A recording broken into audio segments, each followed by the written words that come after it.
Ma mère n'a même pas interrompu le mouvement de son couteau à découper le rôti lorsqu'elle a prononcé ces mots. La famille de ta sœur passera toujours avant. Tu seras toujours la dernière. Mon père a hoché la tête comme s'il s'agissait d'un simple bulletin météo et non d'une sentence. Je n'ai pas discuté. J'ai juste dit, c'est bon à savoir. Ce fut le moment précis où j'ai cessé d'attendre une place à leur table. J'ai repris mon argent, mon temps, mes projets. Une vie séparée, un avenir séparé. Et juste au moment où le silence entre nous semblait enfin assaini, l'urgence familiale les a frappés plus durement que n'importe lequel d'entre nous ne l'aurait imaginé. Ils sont venus frapper à ma porte, tous ensemble, persuadés que j'allais ouvrir. Mais j'ai grandi dans une maison où les murs portaient un système de classement silencieux. On pouvait l'entendre dans la façon dont les bruits de pas changeaient selon la personne qui entrait, ou comment les conversations s'animaient à l'arrivée de certains et s'effilochaient quand c'était mon tour. Personne ne le disait ouvertement à l'époque. Il n'en avait pas besoin. La hiérarchie vivait dans les détails. Quand Chloé a eu 18 ans, toute l'allée s'est illuminée. Mes parents avaient garé une voiture neuve sous le réverbère, la peinture capturant chaque reflet. Ils se tenaient à côté, attendant avec un appareil photo. J'ai observé depuis la fenêtre de l'étage alors qu'il lui tendait les clés, la voix de ma mère perçante de fierté. Ton avenir mérite qu'on investisse dedans, a-t-elle dit. 6 mois plus tard, pour mon 18e anniversaire, la lumière de la cuisine bourdonnait au-dessus d'un petit gâteau. Pas de bougies, pas de surprise attendant dehors, juste mon père faisant glisser une carte simple sur le comptoir. Nous sommes fiers de toi, disait-elle en lettres imprimées. J'ai souri quand même. Je connaissais le scénario. Chloé avait les projecteurs. J'avais le hochement de tête discret. Les études supérieures ont suivi le même schéma.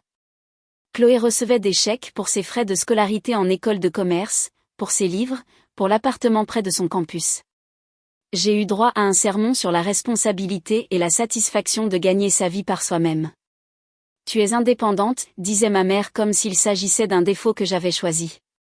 Tu te débrouilles très bien. Alors, c'est ce que j'ai fait. Je faisais de la mise en rayon au supermarché tôt le matin, j'écrivais du code pour de petits projets freelance la nuit, et j'économisais chaque euro pour payer mon BTS. Lors de mon dernier service au magasin avant la rentrée de septembre, je me souviens avoir regardé le frigo de la salle de pause. Quelqu'un y avait scotché une photo de ses vacances en famille. Plage, parasol, bras dessus bras dessous. Cela m'a frappé, Chloé avait des albums remplis de ces moments. Je n'avais pas une seule photo de famille après mes 13 ans où je ne me tenais pas au bord du cadre. Le jour de la remise de mon diplôme de BTS est arrivé et reparti. Mes parents étaient partis en week-end pour la fête prénatale de Chloé. J'ai traversé l'estrade seule, mon nom résonnant dans un hall rempli d'inconnus. Après, j'ai appelé la maison. Ma mère a répondu entre deux courses. C'est merveilleux, chérie, a-t-elle dit. Mais les contractions de Chloé avaient commencé tôt et elle l'aidait à organiser sa valise de maternité. Je te rappelle plus tard. Elle ne l'a pas fait. Quand j'ai intégré une école d'ingénieur grâce à une alternance, ils ont appelé ça une jolie petite réussite. Le mariage de Chloé, en revanche, fut l'événement de la décennie. Ils déambulaient dans la salle de réception comme s'ils l'avaient construite eux-mêmes. Je me tenais près du bar pendant que des proches me disaient à quel point j'avais de la chance d'avoir une sœur avec une vie aussi parfaite, comme si son éclat rejaillissait sur moi. Ce n'était pas le cas. Vraiment pas. Après avoir obtenu mon diplôme d'ingénieur, après les longues nuits à choisir la survie plutôt que le sommeil, plus de fois que je ne pouvais les compter, j'ai attendu de voir si quelqu'un le remarquerait. Ma mère m'a félicité entre 2 verres de jus d'orange versés pour le bambin de Chloé. Mon père a demandé si j'avais des perspectives d'embauche, tandis que Thomas parlait fort du rachat de crédit de leur maison. Personne n'a demandé comment je m'étais débrouillée seule. Personne n'a demandé ce que je voulais pour la suite. À ce moment-là, j'avais appris à ne plus espérer qu'une place s'ouvre pour moi. J'ai sculpté la mienne, petite au début, quelques investissements, un budget strict, un appartement calme avec une lumière douce le matin. Mon nom n'était pas sur le mur des photos de famille, mais il était enfin sur mon propre bail, mes propres projets, mon propre avenir. Avec le recul, je vois clairement le schéma. Chaque fête, chaque crise, chaque saison, Chloé était le soleil et je devais orbiter autour. C'est ce jour-là, quelque part entre les clés de voiture que je n'ai jamais tenues et le gâteau dont j'ai soufflé les bougies seule, que j'ai appris ma place dans cette famille. Le message est arrivé tard un mercredi. Une ligne courte de ma mère, réunion de famille dimanche. Important. Pas de contexte, pas de demande si j'étais libre. Cela ressemblait à une convocation, pas à une invitation. Quand je suis entrée dans le salon ce week-end-là, l'air était tendu d'une panique silencieuse. Des papiers étaient étalés sur la table basse. Des impayés. Des avis d'huissier avec des sections surlignées. Chloé était assise, raide, les mains jointes. Thomas évitait tout contact visuel. Mes parents avaient tiré leurs 2 fauteuils vers l'avant comme s'ils se positionnaient à la tête d'une négociation. Ma mère n'a pas perdu de temps. Il y a une situation, a-t-elle dit. Ta sœur et Thomas font face à des tensions financières. Tension était un euphémisme. Le crédit immobilier avait des mois de retard. Les frais de scolarité de l'école privée du petit n'avaient pas été payés. Un problème juridique, ma mère est passée rapidement dessus, avait laissé Thomas dans l'incapacité de travailler pour le moment. Chaque chiffre sur la page pointait dans la même direction, l'effondrement. Mon père a soupiré, tapotant la pile de factures. Nous avons fait les calculs. Ta mère et moi pouvons en couvrir une partie, mais pas tout. Chloé a besoin d'une aide immédiate. J'ai attendu. Je n'ai pas parlé. Je n'ai pas bougé. Je voulais voir combien de temps cela prendrait. Pas longtemps du tout. Ma mère s'est penchée en avant. On attend de toi que tu règles le reste. Tu es célibataire. Tu as un emploi stable et tu n'as pas les mêmes charges. C'est juste logique. Elle était là, la vérité silencieuse mise à nu une fois de plus. Chloé d'abord, moi la dernière, toujours. Personne n'a demandé si je pouvais me le permettre. Personne n'a demandé si je portais déjà mes propres fardeaux. Personne n'a rien demandé. Ils ont simplement supposé. Mon père a fait glisser une liste imprimée sur la table. Voici ce que nous devons couvrir immédiatement, rattrapage du crédit IMO, frais de scolarité, provision pour les frais d'avocat. Les estimations mensuelles étaient surlignées en jaune, attendues, assignées, miennes. On a vraiment besoin de toi, Camille, a chuchoté Chloé. Comme si le besoin lui-même était une monnaie que je lui devais. La pièce s'est brouillée dans des contours flous, le tic-tac de l'horloge, le bourdonnement faible du réfrigérateur, le poids des années appuyant sur le même bleu. Je n'ai pas discuté. Je n'ai pas expliqué. J'ai juste regardé les chiffres, puis eux, et j'ai laissé le silence s'installer. Ils s'attendaient à ce que je paie. J'ai seulement dit, j'aurai besoin de 24 heures. Le trajet de retour fut étrangement calme. Pas de musique, pas de podcast, juste le ronronnement bas de ma vieille voiture et l'écho de la voix de ma mère revenant avec une clarté parfaite. Tu es toujours la dernière. Cela avait été dit en passant, jeté à travers une table de dîner comme une serviette en papier. Mais cela vivait profondément dans les murs de notre maison, dans le motif de chaque choix qui n'est jamais fait. Cette vérité s'était enfin exprimée à voix haute. Et maintenant, ils voulaient que je l'oublie parce qu'ils avaient besoin de quelque chose. Je me suis garée, j'ai verrouillé la porte derrière moi et je me suis tenue dans le calme de mon appartement. Propre, épuré, un lieu construit de mes propres mains, mon propre argent, mes propres choix. Pendant des années, j'avais porté leurs attentes, m'y adaptant tranquillement sans protester parce que la résistance semblait inutile. Mais le silence me semblait maintenant différent, chargé, clair. J'ai ouvert mon ordinateur portable. D'abord les comptes courants, épargne, portefeuille d'investissement, PEA. Les chiffres ne m'ont pas surprise. Je les avais mémorisés comme certains mémorisent des dates d'anniversaire. Des années de dépenses contrôlées, de budget strict, de virements automatiques vers des fonds à long terme. Je vivais comme quelqu'un qui s'attendait toujours à ce que le monde l'oublie. Et cette discipline avait bâti une fondation dont personne dans ma famille ne soupçonnait l'existence. Mes doigts bougeaient régulièrement. J'ai tout séparé. Nouveaux dossiers, nouvelles étiquettes, personnelles, privées, sécurisées. Puis j'ai sorti les relevés, des mois, puis des années, puis l'archive entière. Je les ai glissés dans un nouveau dossier sur mon bureau. Indépendante, c'est ainsi que je l'ai nommée. Cela semblait exact. De l'autre côté de la pièce, Alice a posé un sac de plats à emporter. Elle n'a pas parlé. Elle n'a pas demandé. Elle m'a juste regardé comme elle le faisait toujours, calmement, sans supposition. Quand elle a finalement traversé la pièce, elle a placé sa main sur le dossier de ma chaise. « Tu ne choisis pas contre eux, a-t-elle dit. Tu choisis pour toi-même. » Je n'ai pas répondu, mais les mots se sont installés dans ma colonne vertébrale comme un alignement. J'ai ouvert un tableur. Colonne, formule, projection. J'ai cartographié exactement ce qu'il m'avait demandé. Rattrapage du crédit, frais de scolarité, provision juridique, dépassement mensuel estimé. Les chiffres ne mentent pas. Et ces chiffres n'étaient pas une demande. Ils étaient une restructuration de ma vie pour sauver celle de quelqu'un d'autre.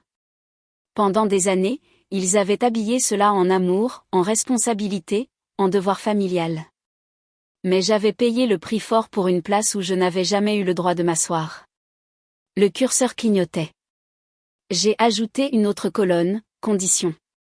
Si j'aidais et je n'étais pas sûr de le faire, ce ne serait pas de la manière qu'ils attendaient. Pas de charité, pas de sacrifice, pas ce vieux cycle où la douleur était le prix de l'appartenance.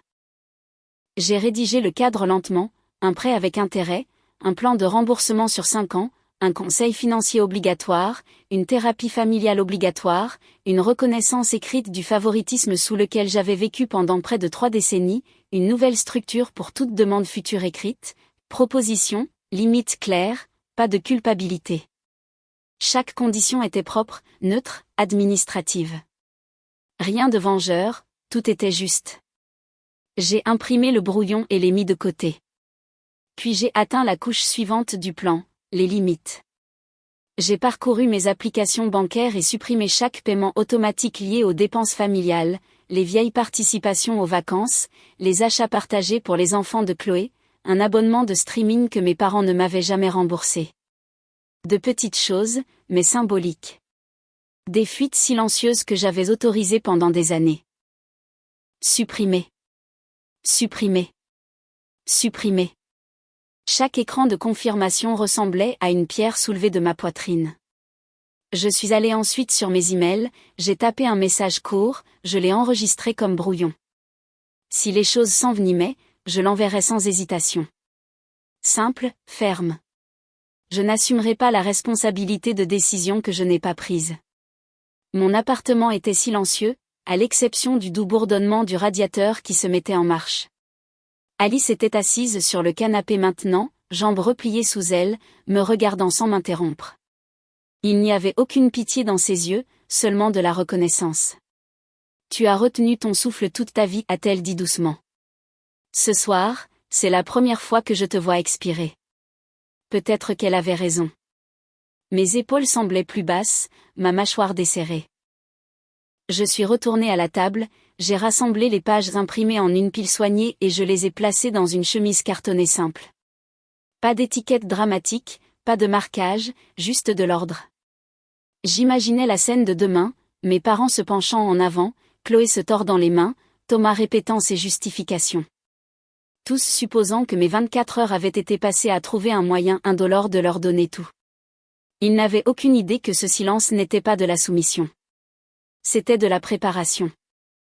J'ai fermé le dossier. Je n'étais pas en colère. Plus maintenant. La colère nécessite de l'espoir. L'espoir que quelqu'un vous verra, vous choisira, vous traitera différemment. Je n'espérais plus cela maintenant. Je voulais seulement la vérité, une structure et une vie qui m'appartenaient enfin. La voix d'Alice s'est adoucie. Que se passe-t-il demain ? J'ai glissé le dossier dans mon sac. Je leur dis que je ne répare plus ce qu'ils cassent. Ils étaient déjà assis quand je suis arrivée. Même salon, même fauteuil tiré vers l'avant. Même pile de factures étalée sur la table comme un hôtel construit pour l'urgence. Mais cette fois, quelque chose était différent. Je ne portais pas de culpabilité. Je portais un dossier. Alice marchait à côté de moi, calme, stable. Elle a pris un siège près de la fenêtre. Elle n'était pas là pour argumenter. Elle était là pour être témoin. Ma mère a joint les mains. Bien, tu es là. On peut tout régler maintenant. Mon père a expiré de soulagement. On savait que tu assurerais, Camille. Chloé a fait un sourire tremblant. On apprécie vraiment ça. Il me remerciait pour une décision que je n'avais pas prise.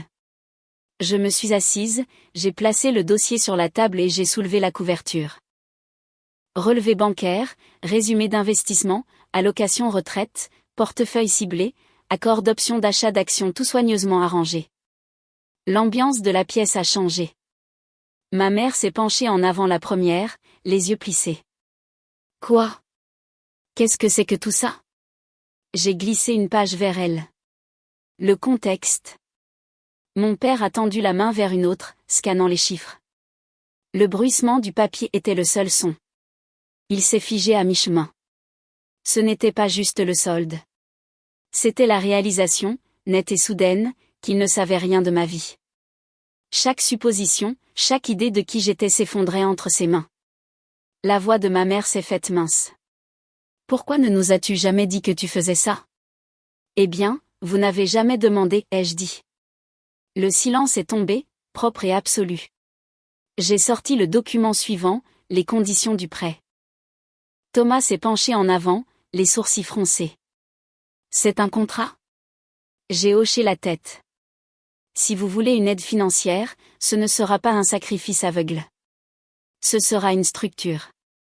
Ma mère a reculé. Une structure pour la famille? Pour des adultes, ai-je corrigé. Mon père a parcouru la page. Remboursement sur 5 ans, intérêt, mensualité, conseil financier. Sa voix s'est brisée sur les derniers mots. C'est la norme, ai-je dit. C'est pour vous aider à apprendre comment ne plus avoir besoin de moi. Chloé me fixait, les yeux grands ouverts et blessés. Tu nous fais signer quelque chose? On est ta famille. Vous m'avez rendu responsable de vos décisions, ai-je dit calmement. Ceci empêche que cela se reproduise. Thomas s'est hérissé. Ça ne semble pas juste. Je l'ai coupé. Ça semble équitable. Il s'est tu. J'ai continué. Il y a autre chose. Je me suis tournée vers mes parents. Vous suivrez une thérapie, pas pour attribuer des blâmes, mais pour comprendre le système dans lequel nous avons tous vécu. Ma mère s'est raidie. Nous ne sommes pas dysfonctionnels. Tu m'as dit que j'étais toujours la dernière, lui ai-je rappelé doucement. C'était la dysfonction qui parlait. Elle a détourné le regard et j'ai ajouté, il y aura une reconnaissance publique. Lors du prochain rassemblement familial, vous aborderez le favoritisme, le déséquilibre, l'histoire des attentes placées uniquement sur moi. Mon père a secoué la tête. C'est humiliant. C'est honnête, ai-je dit. L'humiliation ne se produit que lorsque la vérité est trop lourde à porter. La pièce s'est resserrée autour de nous, chacun soudainement plus petit dans sa chaise. Finalement, j'ai poussé le dernier document vers eux. C'est ce que vous avez demandé de moi. Rattrapage du crédit, scolarité, provision juridique. Ce sont vos chiffres. C'est le coût de vos choix. Les termes étaient posés ouvertement devant eux, clairs, neutres. Sans émotion, ma mère a chuchoté, tu ne nous aideras vraiment pas à moins qu'on accepte ça. J'ai croisé son regard. J'ai dit, c'est bon à savoir, à Noël dernier. Je le pensais. Une fois que j'ai compris ma place dans cette famille, j'ai arrêté de me tenir dans l'espace que vous aviez sculpté pour moi. Si je suis toujours la dernière ici, alors je dois être la première dans ma propre vie. Personne n'a parlé. J'ai plongé la main dans le dossier une dernière fois et j'ai placé un stylo sur le contrat. Il a roulé légèrement, puis s'est immobilisé. Vous avez 24 heures, ai-je dit. Le même temps que vous m'avez donné. Mon père a dégluti difficilement. Et si on dit non? Je me suis levée en prenant mon sac. Alice s'est levée à côté de moi. Puis j'ai dit, vous gérerez vos propres urgences exactement comme j'ai appris à gérer les miennes. J'ai marché vers la porte. Derrière moi, la pièce est restée figée. 6 mois se sont écoulés avant que je ne franchisse à nouveau le seuil de cette maison. Pas pour une crise, pas pour une exigence, juste pour une séance de thérapie familiale programmée, notre dernière. Les changements ne se sont pas produits du jour au lendemain, mais ils se sont produits. Chloé et Thomas avaient signé les termes. Chaque mensualité du prêt arrivait le même jour chaque mois, virée proprement sans excuse. Le conseil financier avait remodelé leur façon d'évoluer dans le monde. Leurs dépenses étaient devenues plus discrètes. Leurs décisions plus délibérées. Ils ne parlaient plus comme si leurs besoins étaient la gravité autour de laquelle tout le monde devait orbiter. Mes parents ont changé aussi, bien que leur changement soit venu lentement, comme un sol qui dégèle. En thérapie, le docteur Moreau les a guidés vers des mots qu'ils avaient passé des années à éviter: schéma, déséquilibre, attente, vérité dite sans sourciller. Ma mère a pleuré la première fois qu'elle a dit « Nous ne te voyons pas ». Mon père a pleuré la première fois qu'il l'a cru. Et moi, je n'étais plus en colère. Je n'attendais plus. Ma vie s'était élargie. J'avais déménagé dans un appartement plus lumineux en ville, un avec de hautes fenêtres, où les matins ressemblaient à un commencement au lieu d'une négociation. Mon bureau ne contenait que l'essentiel, mon ordinateur portable, un mug et une petite plante qu'Alice avait achetée parce qu'elle disait que chaque nouveau chapitre avait besoin de quelque chose de vivant. Nous passions des dimanches lents à explorer les quartiers, s'arrêtant pour un café, parlant d'avenir sans les mesurer aux besoins de quelqu'un d'autre. Elle ne m'a jamais demandé de me faire toute petite. Je n'ai jamais attendu d'elle qu'elle me sauve. Nous nous sommes rencontrés au milieu, deux personnes construisant quelque chose sans fantôme tirant sur les bords. Lors des soirées calmes, je cuisinais pendant qu'elle lisait sur le canapé. Parfois, elle levait les yeux et disait « Tu sembles plus légère ». Et je réalisais qu'elle avait raison. Mes épaules ne s'enroulaient plus vers l'intérieur. Mes mains ne se serraient plus autour d'attentes invisibles. Le silence ne ressemblait plus à une punition. Il ressemblait à de l'air. Les relevés de prêt de Chloé et Thomas étaient rangés dans un tiroir, organisés, mais plus émotionnels. La preuve que l'équité pouvait exister là où le chaos vivait autrefois. Avant de quitter la dernière séance, le docteur Moreau a dit doucement « C'est une famille qui apprend à marcher différemment, et c'est vous qui avez changé le sol sous leurs pieds. » En rentrant chez moi, les lumières du soir s'étiraient sur la route. Mon appartement m'attendait calme, chaud, le mien. Pour la première fois de ma vie, rien ne semblait emprunté. J'ai posé mes clés sur la table, le métal doux contre le bois. Rien à voir avec le trousseau scintillant que ma sœur avait tenu autrefois dans l'allée. Ce trousseau était discret, mérité, choisi. La fenêtre était juste assez ouverte pour que l'air du soir circule dans la pièce, stable et frais. Alice était dans la cuisine, fredonnant doucement, le genre de son qui ne me demandait rien. Les familles ne changent pas toujours parce qu'elles le veulent. Parfois, elles changent parce que quelqu'un arrête de porter le poids à leur place. Je les ai crus quand ils ont dit que j'étais toujours la dernière. C'est à ce moment-là que j'ai cessé de rester debout là où ils l'attendaient.